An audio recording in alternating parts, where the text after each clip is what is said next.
Hey guys, welcome to today's video. I am going to share with you all of my best kept beauty secrets. I am going to break it down for you really quickly. I don't even really want to call this like a beauty hack or beauty shortcut or anything like that. These are actual things that I do that not everybody knows about that work really effectively. Some of them I have mentioned in Tip Tuesdays. If you've never seen a Tip Tuesday, I will link below. I kind of don't want to because some of those videos are super embarrassing, but they have really good information. I had this whole thing where the concept was beauty tips in 2 minutes or less. They are, very appetizing, quick, cute videos, and they give you a lot of, tips and ideas to incorporate in your beauty routine. So today what I'm gonna do is share with you like the best of the best. Some I've never shared before. I was kind of brainstorming like, what do I want to review? What do I want to chat about? What do you guys want to see?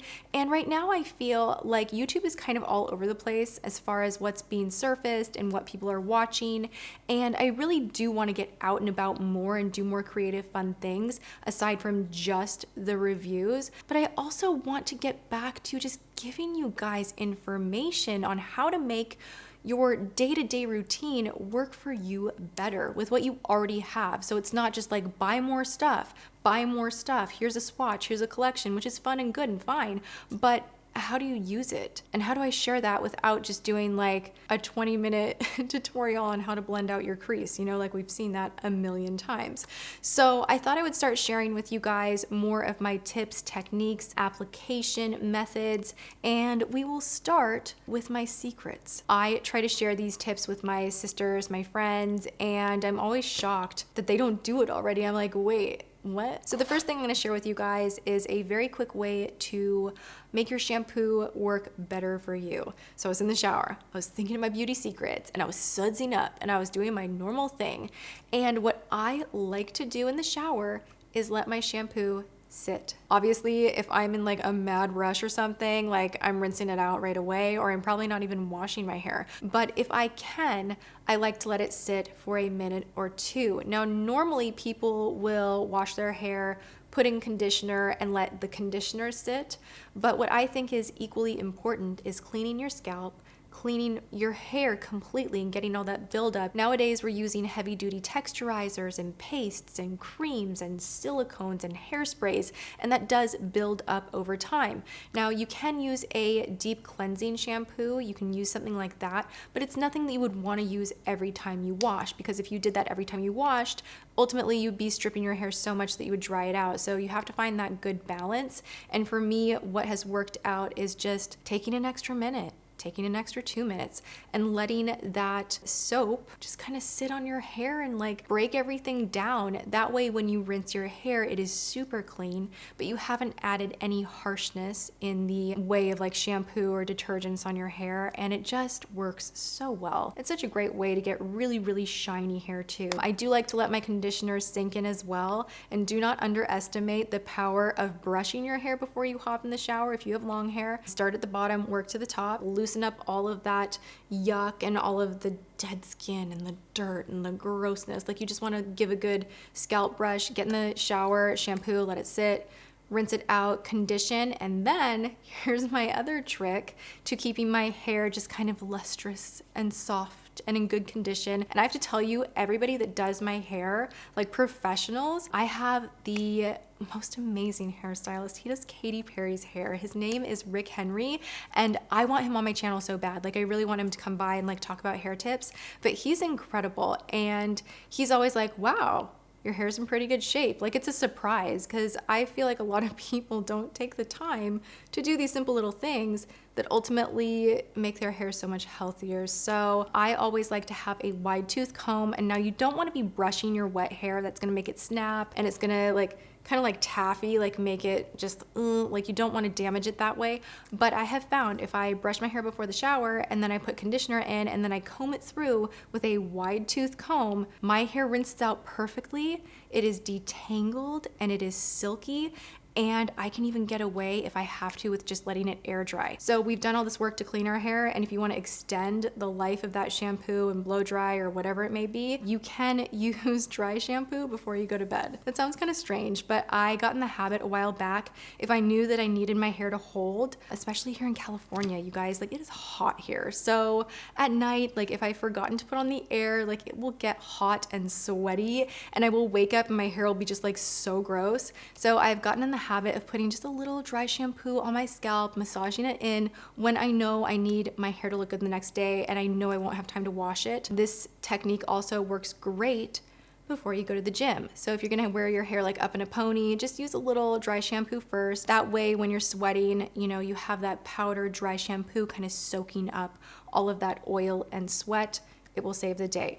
All right, let's move along to some makeup tips, because everybody always wants to know what are the best makeup secrets, and I feel like on YouTube so much is shared. It used to be that no one knew what a setting spray was. Like I would tell my girlfriends, get Urban Decay All-Nighter, and they're like, why would I do that? And it was like this shock thing of like, I don't want to screw up my makeup, but now everybody understands. I have to admit, I don't think that my canvas, my face, is actually like the best canvas to work with. I have a lot of lid space, but my lids kind of tuck into my eyes and ruin, you know, an eye look really easily. My lid right here kind of covers this outer edge, so things can start to look really like pulled down. I have almost non-existent brows, so that's really tough to work with. My skin is both oily and dry, so I am just like a tough cookie when it comes to makeup. With that, I feel like I've learned like these little teeny tiny techniques. If you have a similar struggle with your eye shape being kind of all over the place, like I don't even have hooded eyes,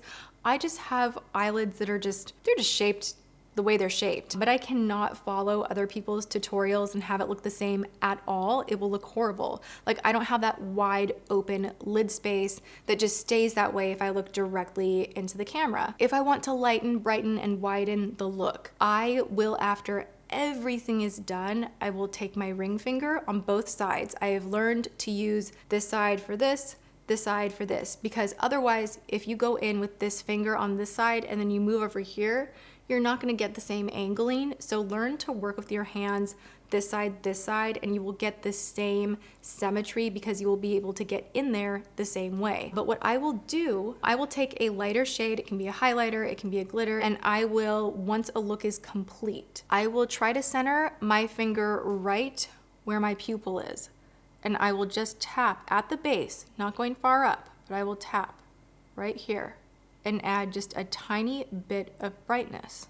So by doing that right in the center there and not getting on this inner part and not messing with this outer part and not bringing it up too much, what it does for me is it grabs light the strongest right in this little area here, and it just makes your eye open up more, soften, widen, and it's a beautiful effect for anybody that has an issue with your lid disappearing a little bit and you still want that kind of glowy, dewy brightness. This is one of those things that you will really find balances you out when you're taking flash photos, when you're out in the sunlight. This is just going to be that strongest point that grabs all of the light. If you do want to go full detailed with your look, if you are doing this and you are focusing on being an artist and you are focusing on layering up the pigment, the colors, you're a painting and you're going to a big event and you want to look just right, then taking the time to do these extra little things makes such a big difference.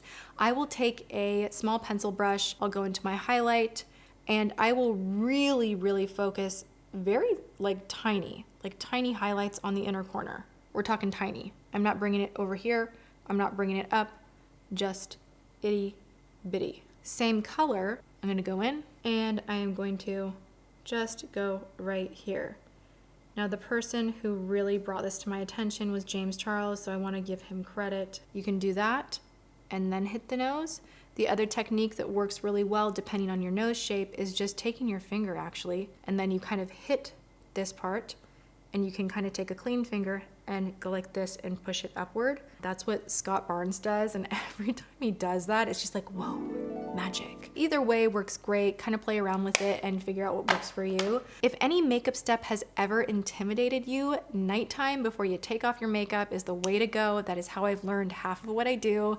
I have no commitment or fear of having to wear that makeup all day, and it's fun and I get to play, and I learn new things all the time that way. So I would recommend specifically with contour. A lot of people are like, that's the one step that I can't master. And I'm like, you can, like anybody can. You're just kind of playing with shading and lighting and bringing balance to the face. So contour is going to push things back and create a shadow. So with contour for me, I like to focus completely back here.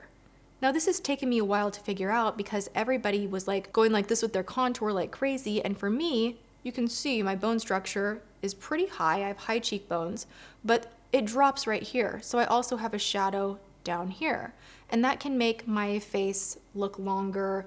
I don't really like that, so I like to keep this area as uncontoured as possible, but I do like the lifted effect of contouring back here. I also love the effect of sharpening up the jawline.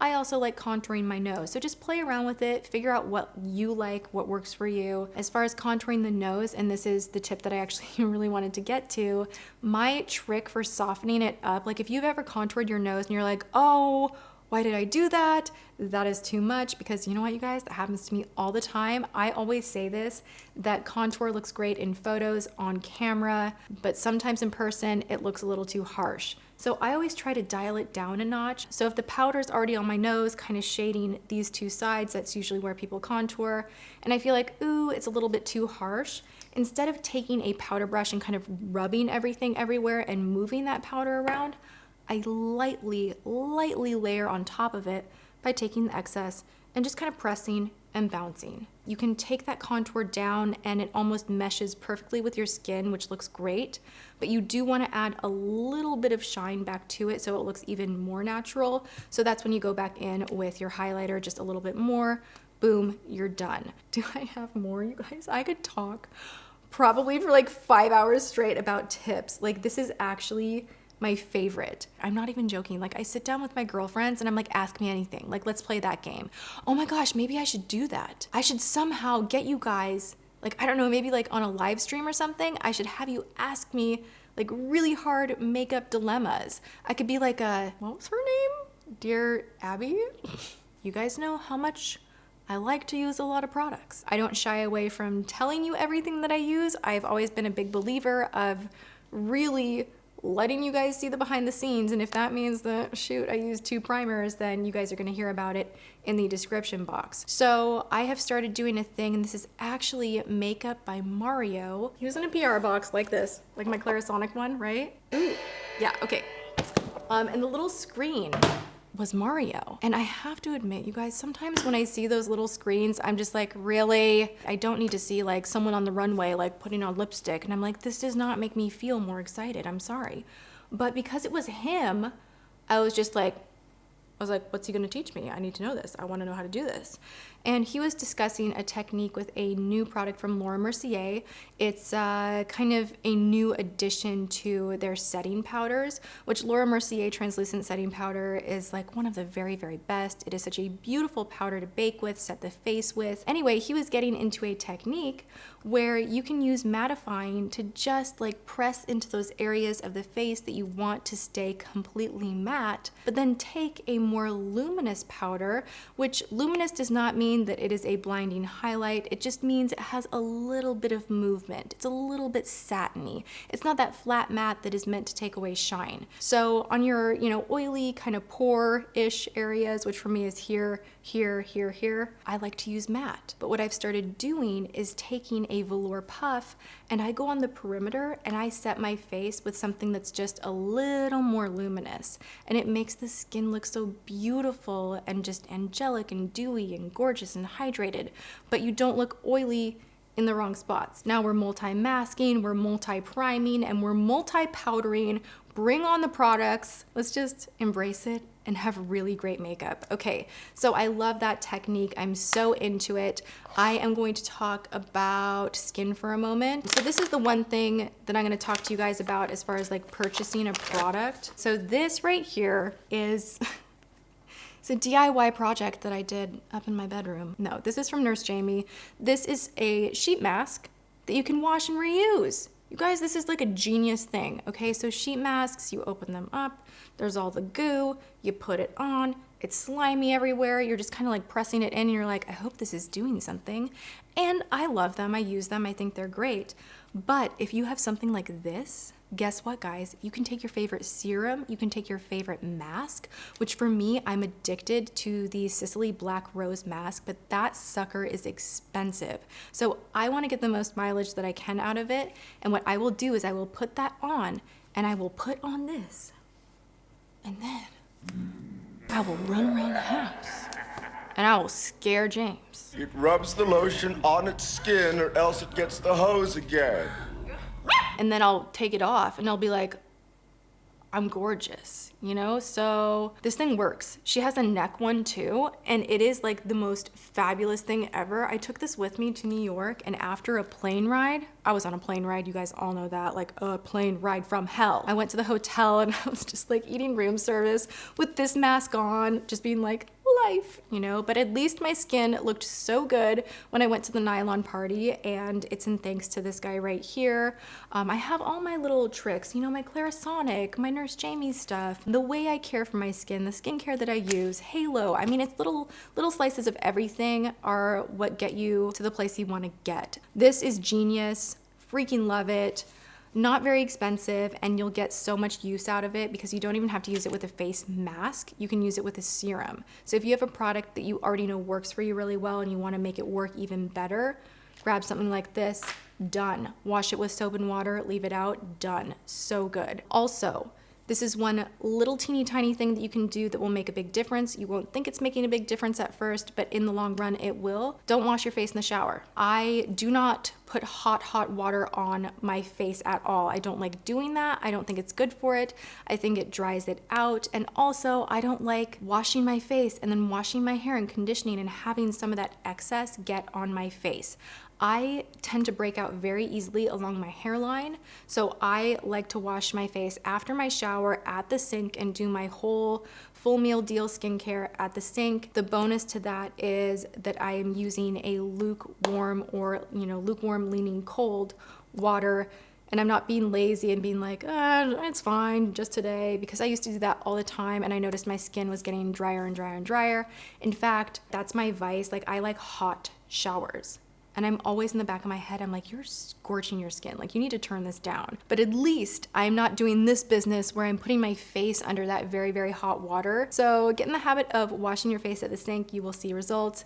And I think habit is like the word to leave this video with, you guys. It's all habit. It's all your day to day. It takes 3 weeks to create a habit. And once you start doing some of these small things, you'll just continue doing them and it'll be no big deal. It'll just be kind of like part of your routine.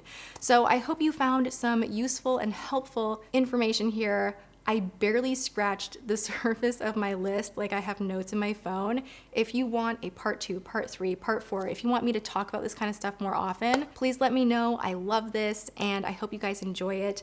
If you did, be sure to hit that thumbs up button. That lets me know that you do like it. And if you haven't subscribed, make sure you do that too, all right? I am here Monday through Friday at 10 a.m. PST, and I hope you guys come back, and I will see you in my next video. Thank you so much for watching. Mwah.